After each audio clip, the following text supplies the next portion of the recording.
Bem, nesse momento, podemos pensar assim: nós choramos.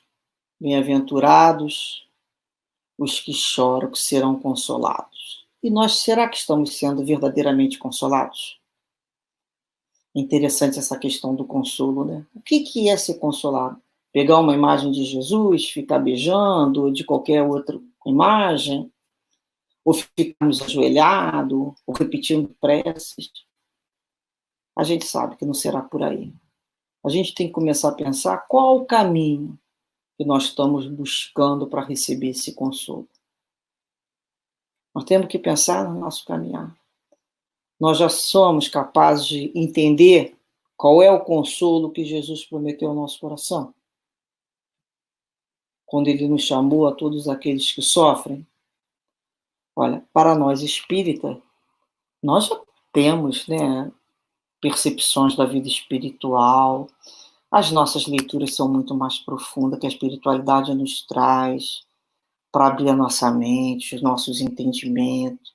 Nós fazemos trabalhos dentro das casas espíritas, nós percebemos as comunicações que os amigos espirituais nos trazem para nos alertar, para nos esclarecer.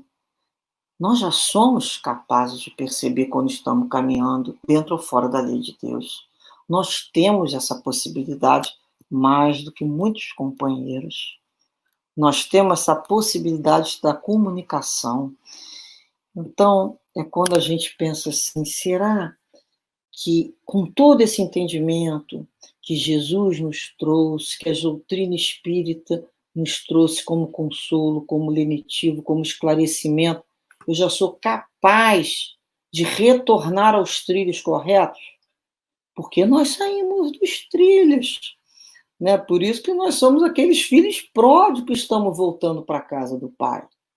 Nós já somos capazes de voltarmos aos trilhos corretos para sermos consolados verdadeiramente? Então, com o conhecimento que a doutrina espírita nos traz, o que nós estamos fazendo na nossa vida? Nem sempre é a dor que sentimos aqui ou acolá. Não é o que temos que nos faz chorar. Às vezes é até o que está faltando, às vezes nos falta coragem. Coragem para colocar a nossa vida nos trilhos, enveredar, né? Caminhar nas veredas corretas de Jesus.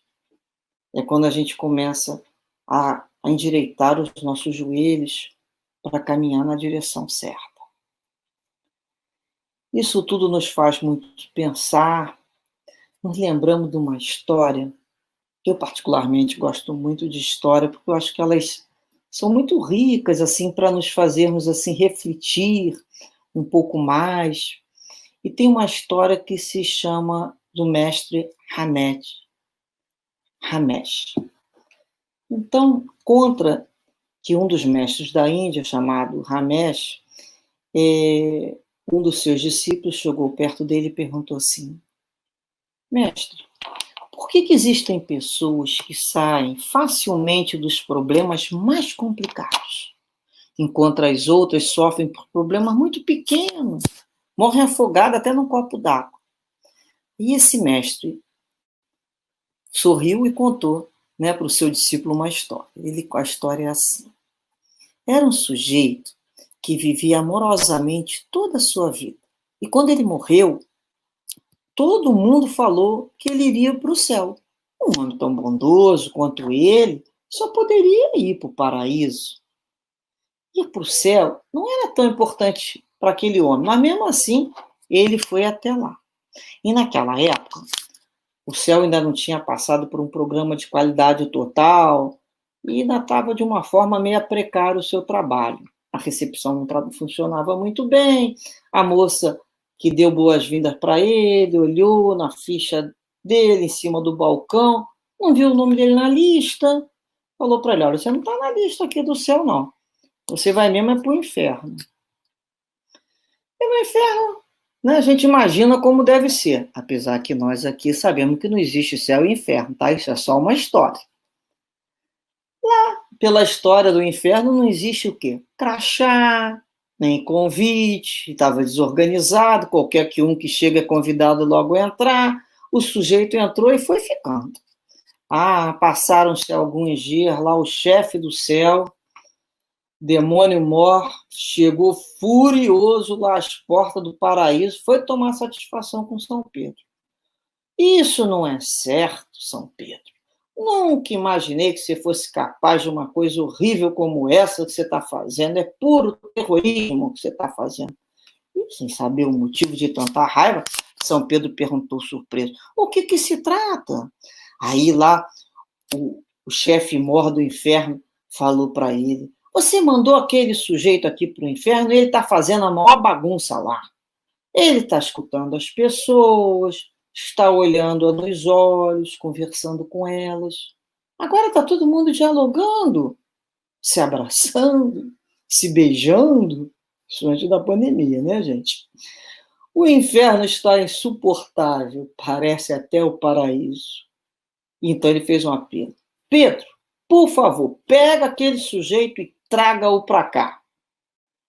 Foi quando o mestre Ramesh terminou de contar a história, olhou carinhosamente para o discípulo e disse: meu filho, viva com tanto amor no seu coração, que se por engano você for parar no inferno, o próprio demônio lhe traga de volta para o paraíso. Ou seja, companheiros, problemas fazem parte da vida de todos nós. E não são eles que vão ter o poder de nos transformar. Nós é que transformamos eles. Nós não podemos permitir que o broto da amargura se instale em nosso coração.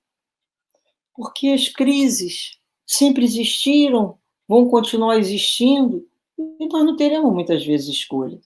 A nossa vida estava, às vezes, toda organizadinha, e, de repente, a gente descobre que uma pessoa que nós amávamos adoeceu, o outro desencarnou, que a política do governo mudou, que o planeta está mudando, e infinitas outras possibilidades estão aparecendo e modificando a nossa maneira de viver. E a gente não pode escolher, muitas vezes, se vai ter a crise A, a crise B, mas a gente pode já escolher como é que vai enfrentar essas crises, essas dores. E nós sabemos que todas serão solucionadas, serão resolvidas. Nós vamos sentir mais fortes, com mais fé por termos encontrado soluções cristãs,